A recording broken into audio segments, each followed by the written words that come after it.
3:30 in the morning. It's Saturday morning. I had a day yesterday. Oh my goodness! Just lost the whole day, and I can't sleep. Are you reaching the age where sometimes you just can't sleep? This never happened to me when I was younger. I don't know what this waking up at 3:30 in the morning, 3 in the morning. I've been up for half an hour, and just laying there in bed going, I'm not going back to sleep. So I might as well get up and work. Yeah, except I'm so camera ready first thing in the morning, all ready for that. Look, what's happening here? I got my hair cut yesterday, and look, this is all over the map. Welcome to the vlog. Just a potpourri of things to talk about today. But yesterday, as I was laying there in bed, I went, I got nothing done yesterday, but it was really a good day. So let me explain. Yesterday, I wanted to record this vlog. I wanted to record my next episode of my podcast. I had all these great things planned for Friday to record, and it all went to hell in a handbasket, as my dad used to say. I had a hell in a handbasket. My dad used to say that. It all went south because people started asking me for favors.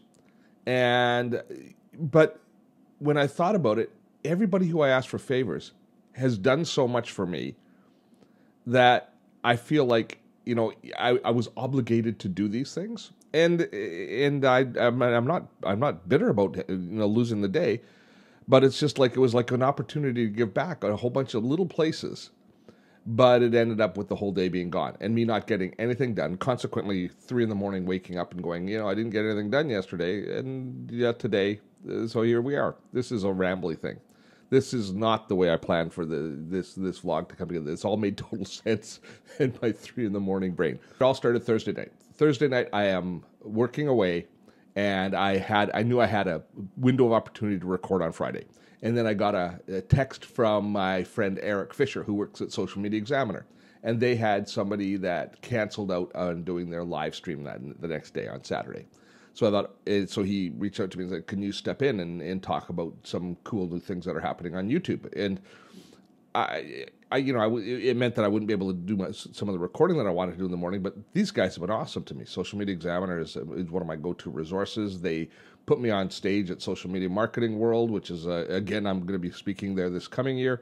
And they really gave me an opportunity when I was first starting out in this space that I feel a big reason that my whole brand is where it's at today is in a big part because of the exposure that Social Media Examiner and the trust that Social Media Examiner has given me. So when they call, I say, absolutely, I'd be happy to. So now I had to do some research on the topic. So that pretty much took most of the morning, the time that I was going to be recording. And then in the late morning and early afternoon, my friend PJ Wren, who runs the studio, which is the fitness studio that I work out in, and she's doing some new stuff on YouTube, so she wanted to have a group in to do a workout. So she said, we're going to film some workouts. Would you come and help? And I went, sure. And little did it wasn't like a regular workout. She filmed 3 workouts. We were there for 2 hours, and I was exhausted when I was done. In hockey, they call it a bag skate, when you just work and then until you got nothing left in the tank. I had nothing left in the tank when I left there yesterday. But again, the studio is a place where I go to work out, and I believe it saved my life in a lot of ways because I was at the point where I was diabetic, I was way overweight, I was in a downward spiral.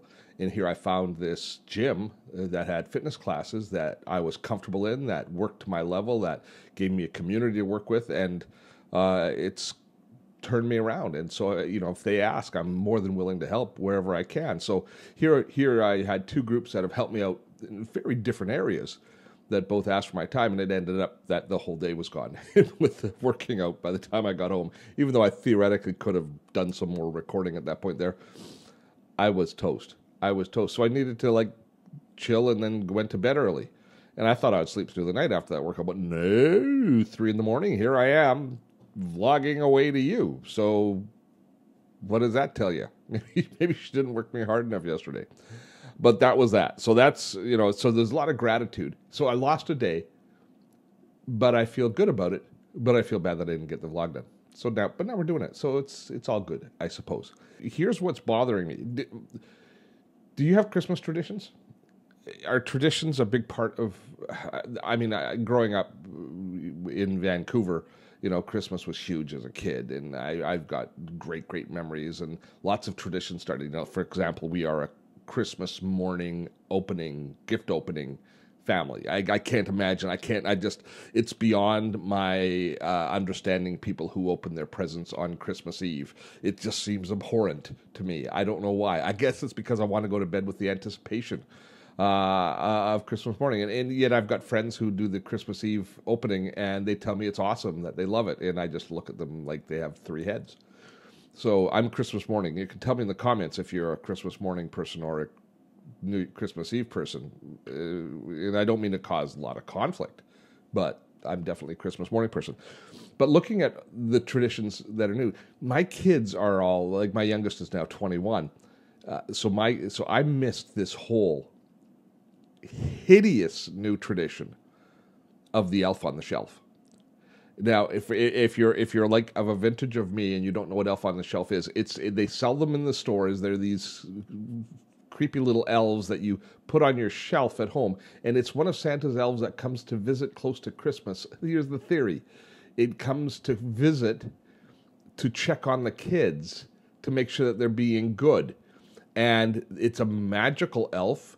That the rules of magic are that it can't talk or move when there's people around, but at night when there's nobody around, it can go about its business as usual. So parents move this elf around the house to different locations, and they set it up funny in different funny locations, like it's doing funny things. And ostensibly, it's like creeping around your house at night, I guess, into your stuff, and then spying on your kids all day long during the day. It's kind of like Facebook, I suppose, or Google.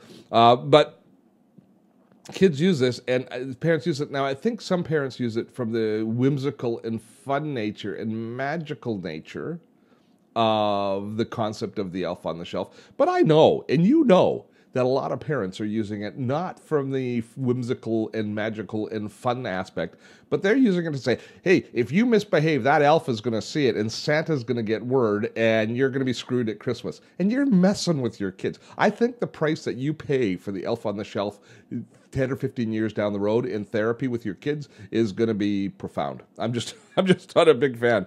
And the reason it kind of came to mind is at the gym where we're working out, they've got this stupid elf on the shelf that they're moving around all the time. And I heard the other parents, the people who are of parenting age, talking about it, which got me thinking about it, which frankly horrified me. So I got a question for you. Where do you sit on the whole elf on the shelf thing? Do you think it's a bad idea? I think it's a bad idea. I'm sure that, as an adult, in our house, it would be funny to go and set the elf up in different locations and try and make Shannon laugh, and the kids laugh when they come over, and usually they just kind of laugh sadly at my attempts at humor. But with the little kids, I started reading different posts that people have written about how their children react. And but by the way, some kids bond with the stupid elf. They get a real kinship with the elf because it's doing all sorts of stuff around the house, and it's reporting back to Santa how good they are. And they're really upset because on Christmas Eve, elf's gone till next December. Elf goes back. Guest in your house, part of your life, hanging out, gone till December. That's it. So that's it. This is the result of a 3 a.m. vlog. We're going to talk about a little bit about gratitude and a lot about Christmas traditions and ones that you should be keeping and ones that you should be losing. Tell me, are there other Christmas traditions that your family... Here's a great question.